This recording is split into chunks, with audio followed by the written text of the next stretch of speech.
Welcome to Talk Cosmos, the show where Rose Minahan and her panel of guests bring you leading-edge astrology conversations through a journey of soul growth patterns connecting astrology's energetic cycles. Get ready to understand your path in the cosmic roots of the stars.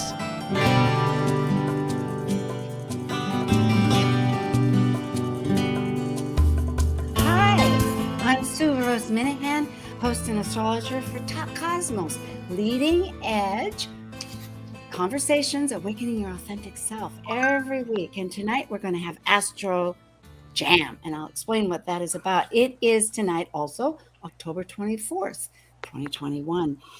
And thank you for joining. I'm so glad to have you. And do subscribe. You can subscribe to the Talk Cosmos YouTube channel and also to the emails, and you'll find those immediately on the website. And that's a little creaky noise. Halloween's coming up. You know how that goes. And this is the third event. We do it every quarter. And the next time will be in January. And we have 4 astrologers. We had 5, and I'll tell about that. But there's heavy weather in the States. And so she was not able to connect. We're still attached, tethered to that online process, the great internet that nobody sees. But here we are. And so I am on the big island of Hawaii in Kailua Kona, just to let you know a little bit of a location. And we have, if we can see the folks here for Astrojam, actually I should, we have Nathan, if I can see Susie. Okay, we have Susie Wright. Me first. And she's from Nashville, Tennessee, an astrologer, psychic medium, tarot reader, Reiki master, teacher, certified life coach, and consultant. And she had her own, or has her own, weekly air astrologer program on WSCA-FM radio, and a regular guest on the Today in Nashville, because she's from Nashville, Tennessee, and an author of astrology columns and articles. So, and also on my Cosmic Collaboration panel. So thank you, Susie. We also have Justin Crockett Elsie from the Olympic Peninsula over around the Port Angeles area, and also always in Seattle. And he is an archetypal astrologer, numerology, Sabian symbols. In fact, he did a great show on July 4th for us. He gives in-depth consultations, marvelous ones, spiritualist medium, healing readings, seances, certified meditation teacher, and certified Reiki practitioner, and specializes in animal Reiki. We all love our animals. I do love my animals. So thank you, Justin, so much. And online, everybody can find how to get a hold of the people with their, if you go to my Talk Cosmos. We have Jeff. Okay, I'm Sue. Yes. And we're going to speak with Jeff Peters, also on the Olympic Peninsula. Jeff is in Port Townsend. He's a master evolutionary astrologer with Stephen Forrest, a graduate, still involved with that great group, a consultant, philosopher, and he facilitates a weekly in-person astro group and weekly Zoom. He's the author also on Facebook blog Celestial Chatter. So you can always find him there. And Jeff does shamanism. Boy, the tongue and myself don't always operate well. Forgive me. Energy work. I think I need some work on that. All right. Thank you so much, Jeff. And we were going to have Ray Sapp, who recently, in fact, if you noticed it on the online article with KKNW, Ray recently purchased the Mountain Astrologer magazine, but they're having 7.5 inches of rain in the Sierra Nevada City. So she will join for another one, and I'll dearly enjoy that. But meanwhile, we have someone else from that area who is really strongly connected to his broadband, Sean Kelly. And Sean has worked with many of the world's renowned astrologers, Kelly Fox, John Spiller, Henry Seltzer, Michael Lutin, and he's been instrumental in the driving business for tarot.com, which personally I always enjoyed so much, where Rick Levine and Jeff Jowers also have been involved when Jeff was alive, that was. And he's done thousands of charts, but he still considers himself a perpetual student. And we are here to say thank you, because aren't we all? So at the moment, yes, Sean is a marketing genius. And so do connect with all our bios online at Talk Cosmos, and you'll find out more. So thank you, everybody. And I'm going to say, what is Astrojam? Okay, we bring the planets to life. This is to our audience. And you will see the charts. These are surprise charts for the group here. And we're going to be talking as though we were the planets in like a play and express them spontaneously in an improvisation experience, because that's how planets operate in our head. So thank you, Justin, Sean, Susie, and Jeff. Okay, Nathan, let's see our first chart. Goodbye to us and hello, chart. And we will identify ourselves as the planet and then as a free for all. I'm the sun in Scorpio. I just have such feelings.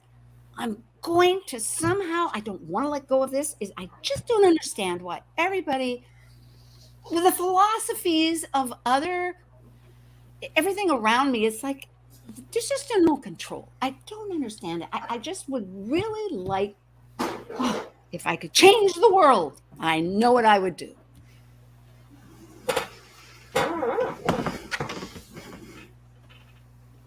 I'm wondering what Mars would do. It's so close to me all the time. And Mars, it's like wants me to do this, wants me to do that. And yet I can. I know I can, and I will. I will. There is a way. I know if I just let go, maybe that's what I have to do. I have to let go of some of the things that I've held on to because they're not working anymore. It's not giving me what I need. I need growth. I need life. And and as Mars, I must greet you, O bright and shiny sun, and remind you that we are now sharing something very much in common, that it's running like a deep stream between all of us. And the questions come up, what part of your soul really needs to be exposed right now? Oh, emotionally, I guess I'll have to really dig deep. I'm going to just take some time and go deep. I want to know, what am I feeling emotionally? I'm the moon. Well, as the sun here. Go ahead, Susie. Go ahead, Susie. Okay, so as the moon in charge of your feelings in Taurus, there is, and especially from where I sit, I see disaster if you push too hard. If you go too far, people are going to know you. People are going to see you. And I don't really want that to happen. I just want to go as far as is comfortable for me. And I think that's going to keep working for the rest of my life until something comes along and pushes me out of that. But for now, I think we're just going to stay right at this level. And as Mercury, I'm sorry, Justin. Go ahead. All I can see really is that I can give these things up. There's got to be a way for me to do that. I can see Neptune over there, telling me that it's okay to sacrifice this, that I can make that cut, but it's so deep, it's so inside. Go ahead, Justin. And I, as the sun here, sitting where I am, next to the south node, and I'm totally supporting my other luminary, the moon here. It's a full moon, and I'm supporting it, and I'm learning where I'm sitting at here around how I'm using my resources, and I'm learning learning about what to let go of in my life of value or that's not valuable at this particular point in time. But the moon is helping me here, and I'm helping it in this dance. Ooh, I am Jupiter in Aquarius, and I see this dance. It's not just a two-step. No, it isn't. And it's not a tango. It is like not even a waltz. It's something different. It's got three things to it. Maybe it's a Cha-cha-cha. Aha! There you go. Because I am going to break some rules, but keep some rules. I just need to change the rhythm. I need to change some kind of, and I think maybe what I need to do is align myself to other purposes, to higher, because it isn't all about what I want, of course. And that's just not life. I mean, I have to philosophize about this and think. I have to realize that there are messages that come in. Yes, there are messages. There are messages if I look around and ask, I'll see the signs. I'll know how to leave because I have to change things. It is a dance. There's just like, okay. So what would be the next step? It would be to ask why, and I will be Neptune to ask you, why is it that you don't realize the phenomenal depth of this sea of awareness that we are all swimming in?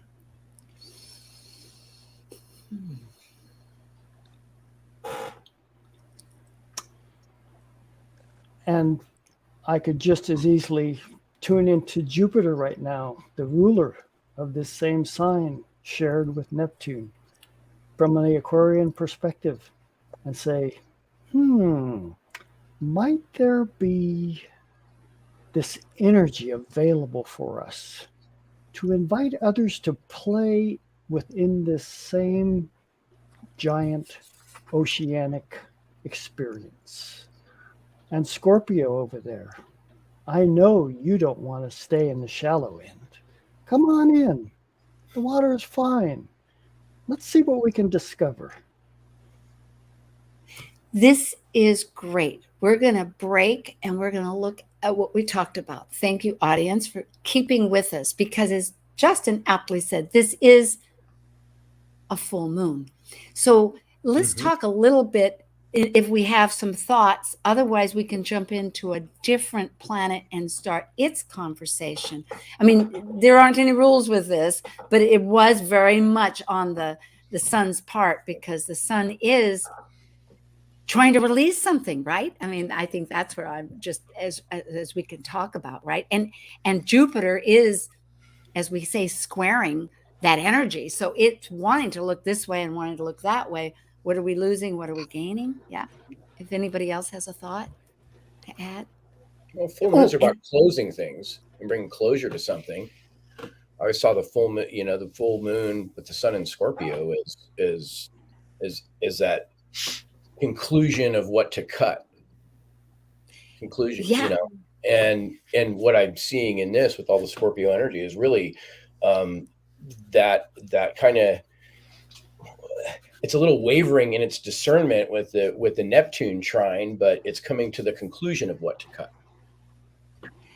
It's through like you brought up, I think, Jeff here and everybody. I mean, I can't remember just how it all was said, but that there's whole opportunities out there, and it is a matter of letting more participate and stuff. So, and I also wanted to comment. I really like the idea that there was a little difference who is going to talk, because that's how our brains work too. We're going to listen to one idea. No, we're going to listen to this idea. Maybe I'm so much Gemini, I do that. Okay, let's go back to the chart. Nathan, if we can have the chart. Okay, I'll start off again because eventually other people will. But here, I'm the moon in Taurus. Oh, I finally am understanding my goal. I see my determination in realizing what my strengths, my talents are, is paying off. It's not easy in some ways, because I wonder if the values, some of them are kind of traditional. And I just wish there was some way I could really shift to more, something that was more real. I want something that just really speaks. But I'm glad that so far that this destiny seems to be nurturing. It seems to be something that's going to speak, but how much deeper? Well, being the moon in full brightness, I am at the top of my game. I am reflecting that solar energy with everything that I've got. And I would like to put forth the invitation. Come, be a part of Mother Nature. Do not consider yourself separate in any way, shape, or form. We are one.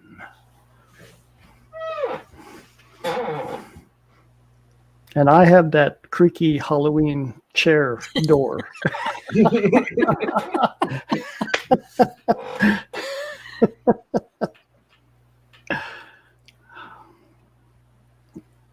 Well, this is a lot. I'm Mercury in Scorpio, and this is a lot of food for thought. I mean, it's really true. I've been navigating a lot of this always. Mercury, I can go between the worlds of what we see in the material and down to the spirit. I mean, Zeus, the king of gods, looks to me to navigate these things.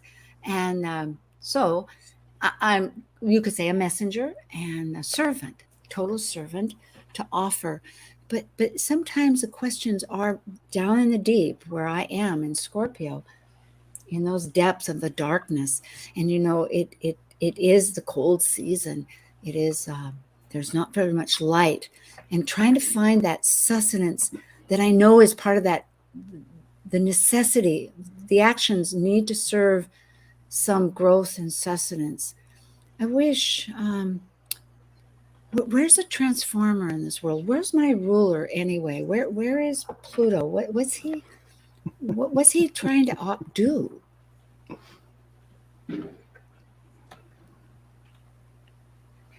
I am the moon, and I'm full and in the 8th house, but I'm in Taurus. So it's so weird to feel so comfortable in this scorpionic craziness that I don't understand. And suddenly I feel comfortable here.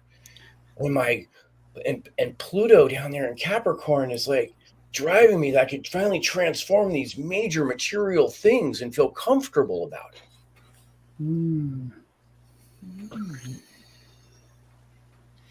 I'm Venus in Capricorn in the So I'm the South Node. There's a delay between when we start. Yeah, there is. There must be. Yeah. Okay. No, I was just saying I'm Venus in Capricorn, and I'm just annoyed. Okay. I'm in the 3rd house, and this is a lot of friggin' information, and it's not really what I want. I want to just get to the bottom of this and move on.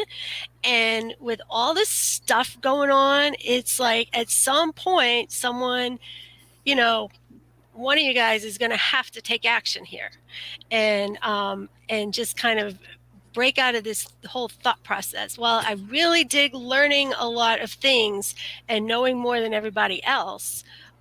That's important to me.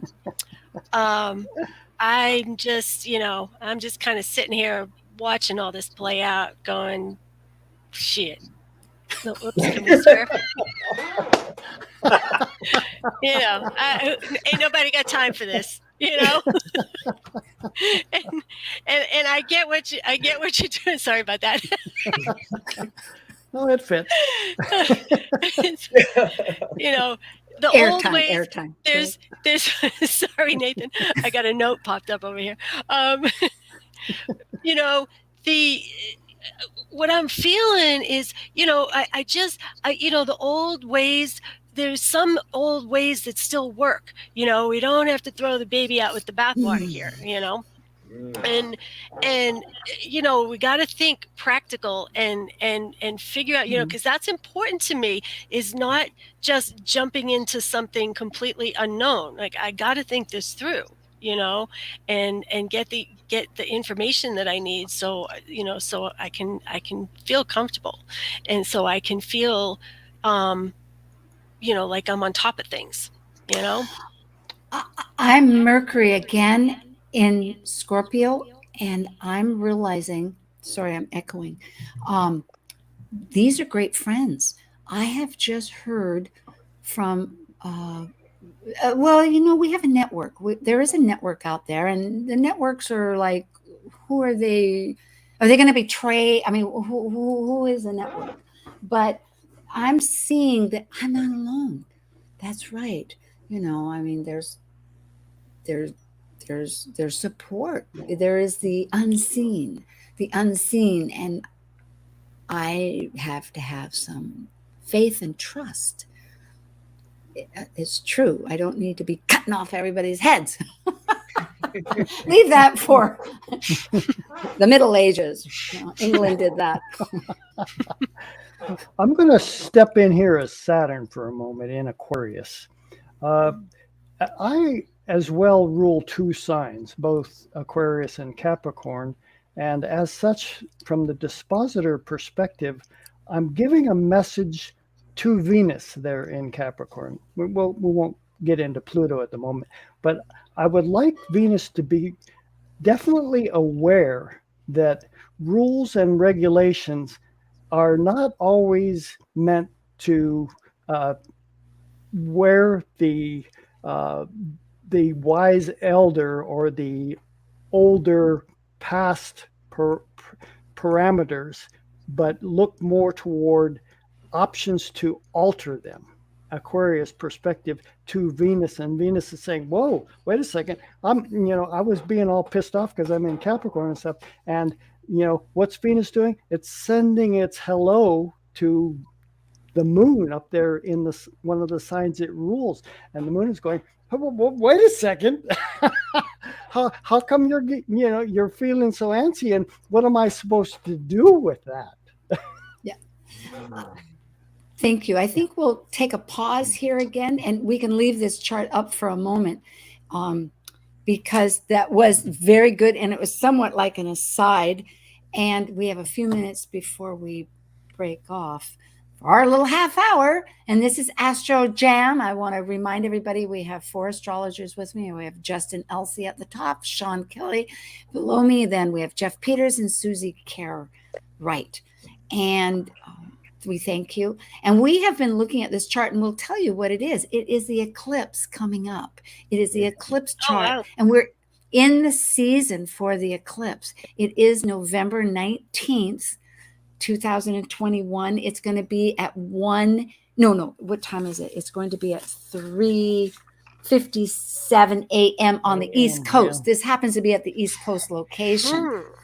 Yeah, nice. So of course it would shift everywhere, but it is going to be powerful. And it is most interesting just that our conversation looked at this from both the sun and the moon, because it's a full moon, which kept being brought up, and it's right because an eclipse is when the nodes, the lunar nodes, are within, well, if it's a full moon, what is it? 12 degrees. If it's a new moon, it's 18 degrees, I think.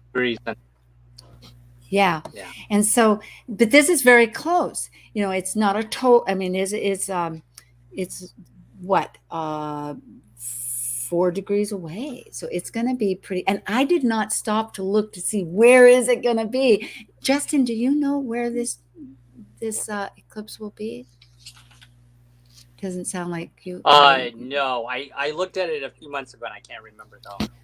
Exactly. But you know, we know that eclipses have this longevity, that a couple of weeks ahead you start feeling it, and then 2 weeks after that's going to be the second set of solar. And what's most interesting is the nodes are in Gemini, but because they're so close to the and they go retrograde. That's one of those cycles that goes from 30 down to 1. That's almost in January on the 18th, I think it goes in. And Justin will be giving on December 12th a talk about the next lunar nodes, along with Pluto return. It's interesting. That's going to be coming up too for the United States. So at any rate, that's why we have a lunar full moon eclipse, which is all the same thing, lunar and full moon, in Taurus, even though because the moon is in Taurus, happens to be right on my Mars. Exactly. So it's exalted in Taurus, so it's going to be feeling its oats. Yeah, it's already stirring up some, getting me to, cows have 3 stomachs. They keep digesting things, right? Yep. Time for the break. Yeah. Well, almost. Did anybody have any comments about this because we'll go to another chart, but about the eclipse or about some thoughts? I wanted to hear what Justin was going to say about being the South Node. Yeah. Oh, yeah. We didn't do that. Well, please. I thought it was interesting. The South Node here is in the second, and there's the 2nd to 8th houses. So this is really about values and resources here. And everybody talking about this is really the lead into the upcoming change of cycle with the Taurus and the Scorpio nodes moving into the. So, yeah, it just some really supports it. This is really does. This is really about what is valuable and what is not valuable. The difference between materialism and spirituality. Exactly. Materialism and spirituality. Love it. Yeah. And I think that it's a beautiful umbrella to to embrace everything that we've said. Thank you so much. This is Astrodrama, October 24th, with Talk Cosmos Leading Edge Conversations to Awaken Your Authentic Self. And we will be right back with Susie Wright, Sean Kelly, Justin Elsey, and Jeff Peters, and myself.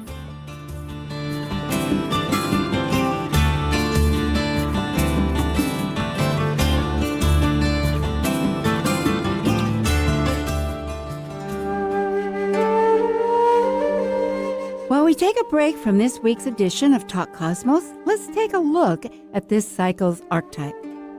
We are currently in the yin period of Scorpio, traditionally ruled by Mars, now ruled by Pluto. By departing a cycle based on comparison between extreme energies finding balance, Scorpio commits a relationship to exchange resources, experiencing power and powerlessness for the purpose of soul growth transformation. As a fixed water sign that is extreme, intense, and secretively deep, Scorpio's passionate nature questions the psychology and mystery concerning life and death.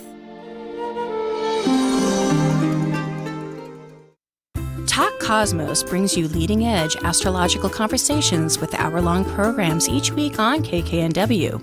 The show goes live every Sunday from 1 to 2 p.m. Pacific. Talk Cosmos weekly programs are also available to watch live on Facebook and YouTube, along with daily chats throughout the week on the Talk Cosmos YouTube channel. While you're there, make sure you click like and subscribe buttons so you can get the full Talk Cosmos experience.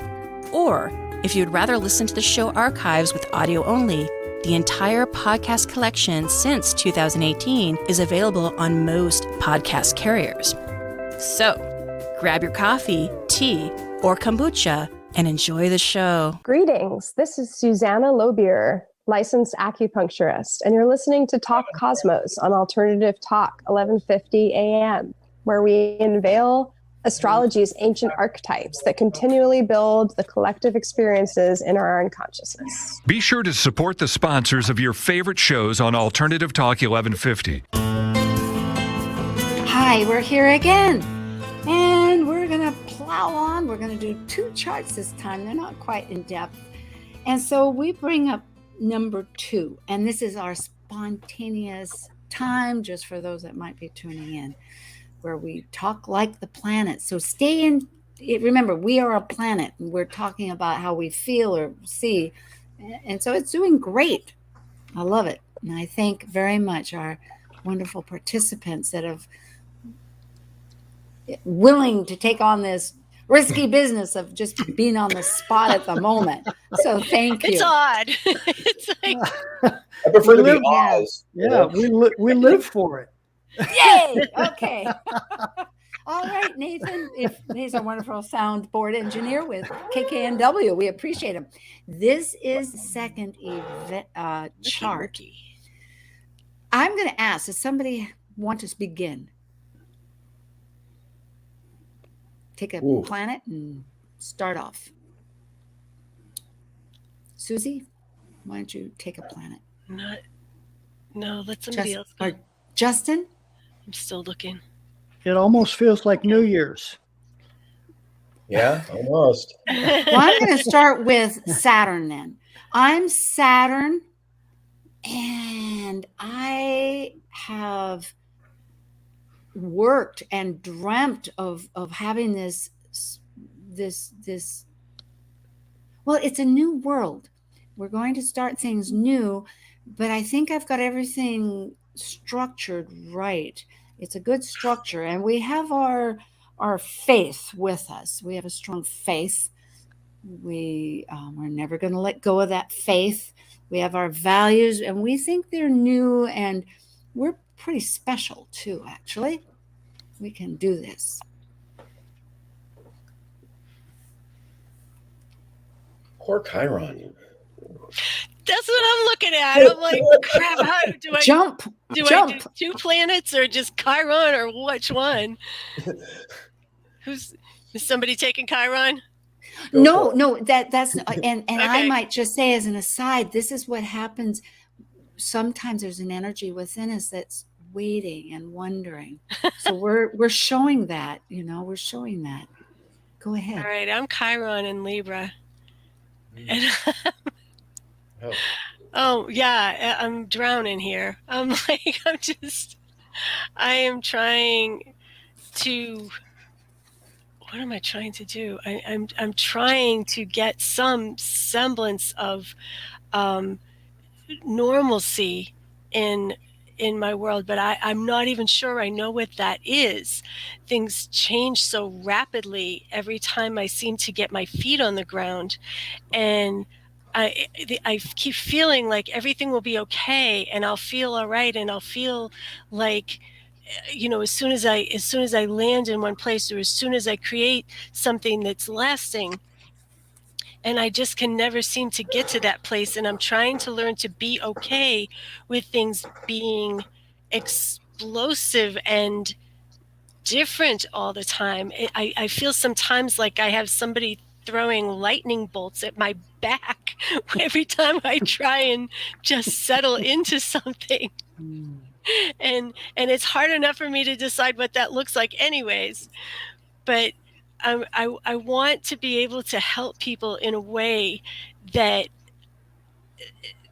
is, maybe that's my thing. Maybe that's what I'm supposed to be doing, is really embracing the inconsistencies and helping people find their way through those inconsistencies and those times of indecision and confusion. I'm not sure. Well, one of the reasons I'm the sun here, and I'm the sun here, and I'm really in sync with my emotions and my thinking. I'm very structured, and I really like to take control of things. I am progressive in my beliefs, but I know underneath it all that I've got some ego issues that I need to deal with in my subconscious. I believe in hard work, and I really have to look towards getting out of the rut and being able to change and realize there's no such thing as an ideal way, the way I'm looking at it. And I'm the sun, the moon, and Mercury together here.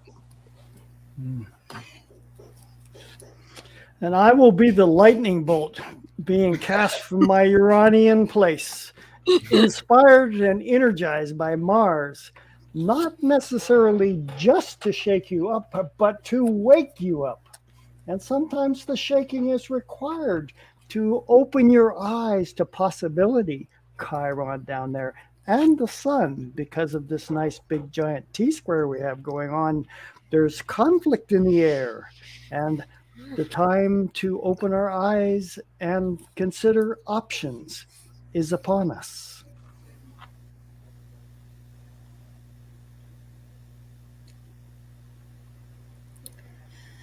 Well, I'm Pluto in Aries.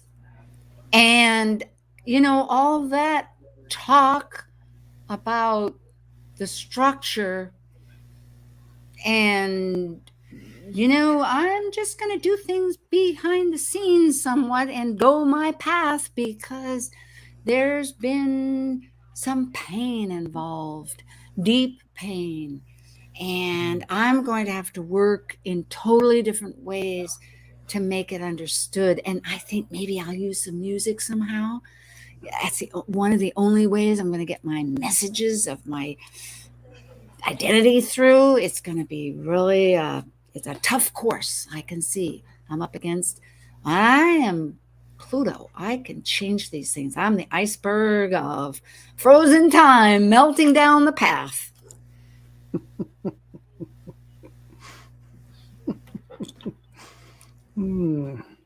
Well, I will give you some energy, Pluto, from the sextile of my positions up here in Aquarius as a Neptune and a Venus. We will help you invent, inspire, and engage with whatever those kinds of musical things that you were aiming for. And perhaps, just perhaps, we might be able to have enough transformational energy come through that music that people will hear a different tone playing, a different song, something from another dimension. And as Chiron in Libra, I kind of like that idea because I like the idea of being able to harmonize and bring something of beauty out of any struggles that people have, and to be able to soothe their hearts and help them find peace within, no matter what's going on in their worlds. That's so important. And if I work with you guys up there, I think we could really make some beautiful music. I think I could find the time in my busy day. I think I'll stop while I'm avoiding. No, I think I'll stop here because I know we could have more to say because we do want to have the third one. And I will tell you what this is. This is Texas. This is get Texas. Out. Yeah.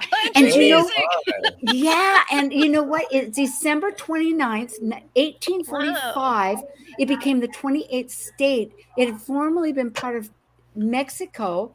It'd been an independent county since 1836. However, since its independence, it had sought to be part of the USA. But the process took 10 years due to political situations over slavery. It was a big slave state.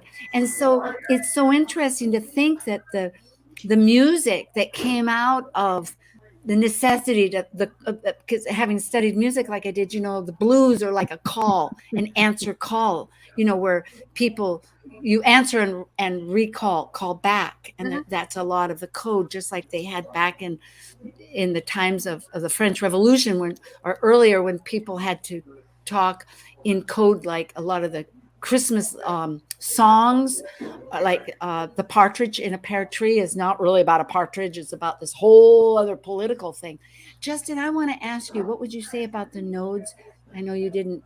If we had longer, I would have. Well, pulled that I would definitely say, I'll tell you what I think it is. It's definitely about the state's relationship with the rest of the other states, because it's the 1st to 7th house. So we've got so much Capricorn and Aries energy here that That's that conservatism, that's that independence, but yet the Chiron is the relationships, and the nodes are between the first house and seventh house. So the issue is the state's relationship with everybody else outside the state. That's the independence.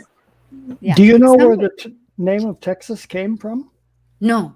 When you were coming across the desert lands, the very first thing that you saw were the red tile roofs, which they called Tejas. And that's where the term Texas came from. Oh, yes. Oh, I love the red roofs. The red tile roofs. I just love them. Very interesting. Well, thank you, everybody. I think that was, does anybody have any other thoughts that they want to add about this before we go to the last chart? I should, that the state is having a lunar, nodal return this year, close to the election. That's what's going on. I was like, because they're at the top of the news these days with the stuff that's going on there. They're lunar. Yeah. I forget which. Either they'll have a half nodal return or a full nodal return. The state will. So that's interesting. Neat. It is fascinating. I love when we make them people. That's what I love that. We didn't know it wasn't, we didn't know. I mean, we could have guessed by where the planets were, like the dates, but still, I don't do math, so I was surprised. Personality comes through everything. It does. And what's everything so is a living. Yeah. Yeah. And the states, I did a little bit of Now Chat for a while. Which I'd like to get back with, is a 10-minute chat that I do. And a couple of them involve states, because there were quite a few political situations. And one gal wanted to work with me about these political things. And I was fascinated to see the charts, that some of these charts are just reveal so much, because it's part of the United States. And as we're going into this Pluto return, which as astrologers we realize, because every planet, for our audience, has a cycle, and Pluto is way out there. It takes 248 years. So it'll be returning this coming year. Although I've got to say with that, as one plug, is that Daniel Feverson, an evolutionary astrologer, had worked with Jim Lewis, or seen a chart that Jim Lewis, who did astrocartography, saw. And he was thinking, there's some thought that, because these are long cycles and they can both live, that in 75, in July, we as a nation, the Second Congress, said we are going to bear arms against the motherland, England. And so in every sense, that would be like declaring a revolution. But it hasn't been identified as such, as written down. In some ways, I kind of wonder if it's like civilization, right? That requires writing in order to be. In other words, astrology was before writing, but in Sumeria, they started writing in the that was 5,000 years ago. I know I'm jumping with a lot of information. So delete. Okay, or not delete. I'm feeling like that Venus in the last chart. Like, okay, just get to the bottom line. Today is the portal. It's one of the portals where Venus is opposing the sun. I was reading about that. So it's a very potent day. All right, well, I'll take a deep breath and ground. And I live in a geodesic dome, and the rain is coming down so hard now, it's like I'm in a drum. I hope it doesn't affect my microphone. Oh, okay. Yeah. Well, we have one last chart. Cool. And we'll bring that up. Here we go. Do I have a taker? Does somebody want to jump in? Wow. Considering my Venus is 16 cap, that moon placement looks pretty good for me. Jump in. You are. Yes, say you are. Yes. Go ahead. Wow. Well, I am the moon. And do I feel like... Yeah, exactly. Yeah. How do you feel? Do you know? Yeah, Can you feel? It's kind of like that. I mean, if it's frugal and got value, okay, I can get behind it emotionally in this state, man. But it's got to be there. And God, I'm so perturbed at all of this explosive energy coming out of my relationships. It's just really not functional for me. I don't know how to like get my feet on there. I don't know how I'm trying to figure out how to nurture myself through this. I'm sitting here in the fourth house. I'm out, I'm not really comfortable here either. It's all this touchy feely stuff that I've got to maybe cater to in these relationships that suddenly blew up. It's I wonder how I can get more value out of this. I see a way. It's the sextile up there to Neptune and Pisces. That's wishy-washy. Yeah, I know it may seem like it initially, but because of the position that the moon is in here in the sextile to Neptune. No, Jeff, are you the Neptune or are you the moon? Speak. I am the conversation going on between these two right now. Oh, okay. Okay. Thank you. Neptune says to the moon, I will be Neptune in this case. Okay. Chill. And, you're in a tough position, but you're the moon. You have a capacity to feel probably more dynamically than any other being in our celestial surround. And as such, tune into your dream space and allow that to actually be your guide instead of listening to these intense characters that you happen to be hanging with. I'm Mercury. Well, I see the solution. Oh, go ahead, Justin. We have a delay between us. Go ahead, honey. Go ahead. No, Justin.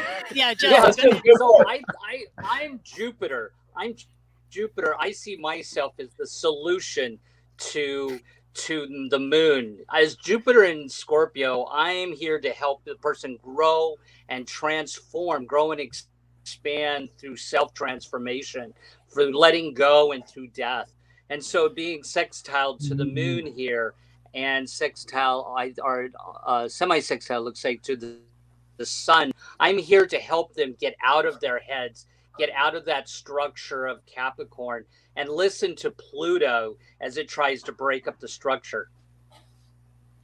Nice. And I'm Mercury in Aries, retrograde. And I spend a lot of time wondering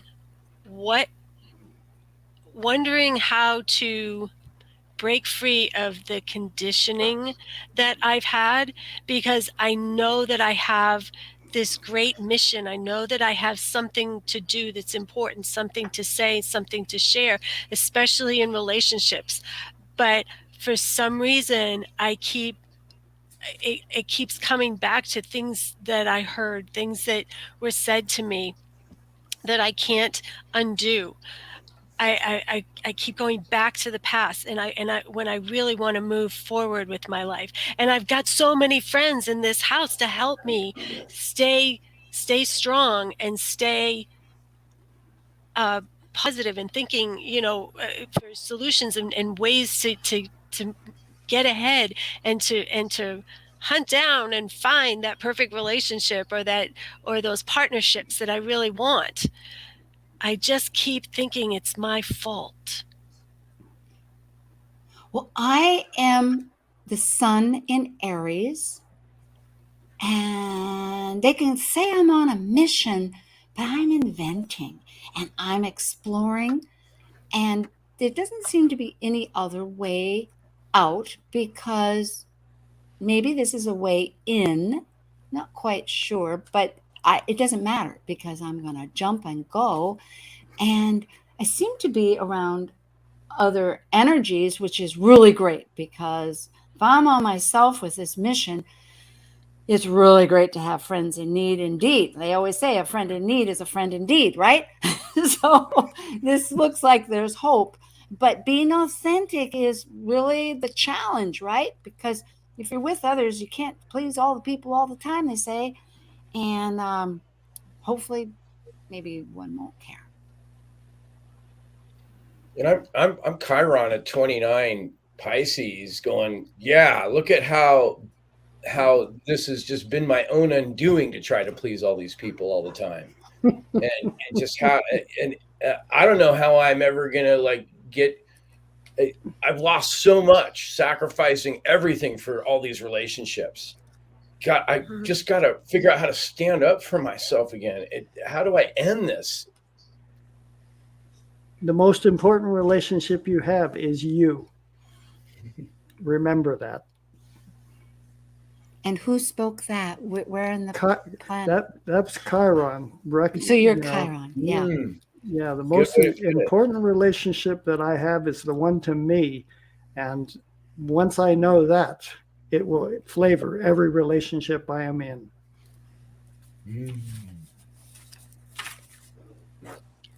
Well said, Jeff. Yeah. Any others, or Susie? I just want to be silly. Well, good. What? I'm Mercury and Aries. And no, wait a minute. Which one am I going to be here? I'm Mercury and Aries, and I think I hate my parents. Okay. Look at Ceres up there. Ceres in the 11th and Saturn in the 4th. In Capricorn. They were bossy. Wow. Oh. Okay. Shall we? I'm Mars in Capricorn.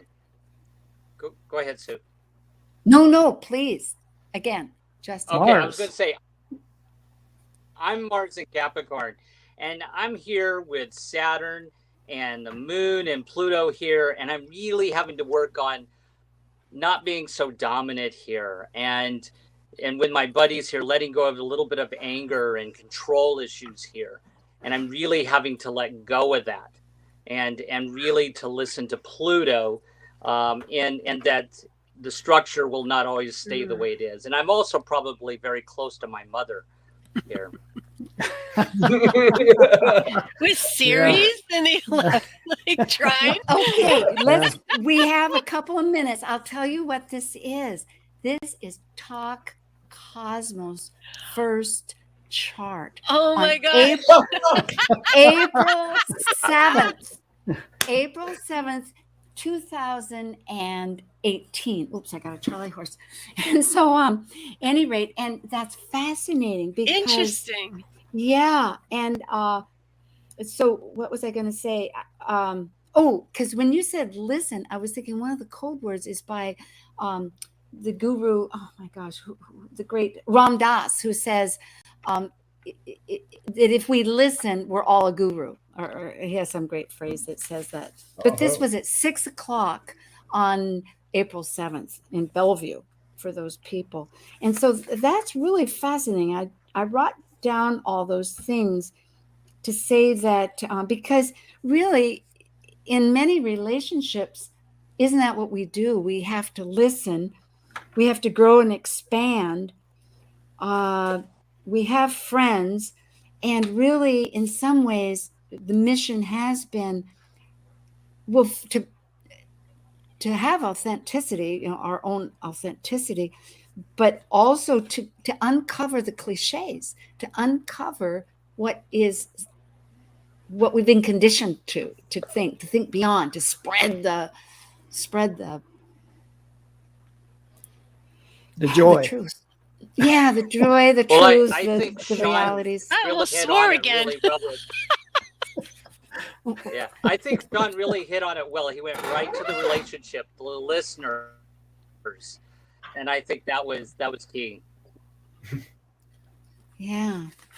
So, and interestingly, I was asking because we've also started with, we were a podcast at that time, and now we have YouTube. So that would have been December 19th, 2020.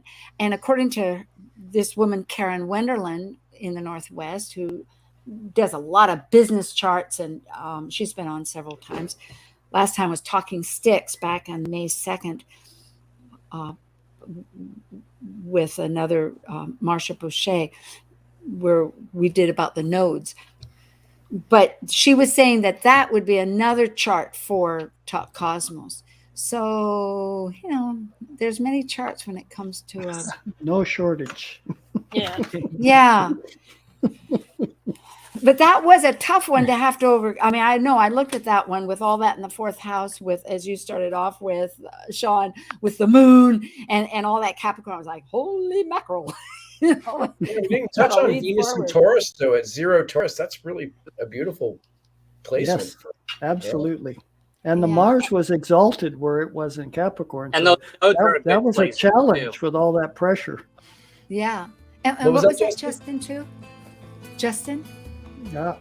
Justin. I said the North Node in the chart in Leo is auspicious. Yeah, there we go. Leo. Showtime. Astro Oh, I didn't hear it. Jam. Thank you so much. And thank you, everybody. Thanks, That Sue. Yeah. Susie from Tennessee, Nashville, Jeff from Port Townsend, Justin from that area in the Olympics with Seattle, and I know I'm going to be cut off. Port Angeles, and Sean from Nevada City, California. Happy Thank trails. Happy guys. you. See ya. Thank you for joining us on Talk Cosmos, the show where Rose Minahan and her panel of guests connect soul growth patterns with the energetic cycles of astrology. Be sure to tune in next Sunday at 1 p.m. Pacific Time to continue your journey through the roots of the cosmic pathway.